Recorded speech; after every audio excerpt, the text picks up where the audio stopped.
যেই ব্যক্তি রাতের বেলা এই দোয়াটি 3 বার পরে ঘুমিয়ে যাবে, আল্লাহর নবী বিশ্বনবী সাল্লাল্লাহু আলাইহি ওয়াসাল্লাম বলেন, সকাল বেলা যখন আল্লাহ তাআলার বান্দা ফজরের নামাজের মাঝে যখন উঠবে, আল্লাহ নবী বলেন রাতের বেলা এশারের নামাজ পড়ার পরে, খাবার খাওয়ার পরে আল্লাহর বান্দা যদি এই দোয়াটা 3 বার পড়তে পারে, তাহলে আল্লাহ পাক রব্বুল আলামিন সকাল বেলা ঘুম থেকে ওঠার আগে আমার আল্লাহ তাকে নিষ্পাপ মাসুম বাচ্চার মতো আমার আল্লাহ পবিত্র বানায়া দেই।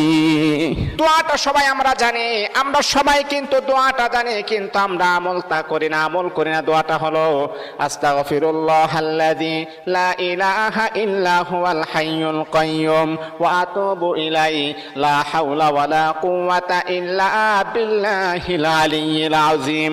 3 বার যদি আপনি পড়তে পারি, ইনশাআল্লাহ আল্লাহ পাক রব্বুল আলামিন আমার আপনার জীবনের সমস্ত গুনাহগুলোকে আমার আল্লাহ ক্ষমা করে দিবে।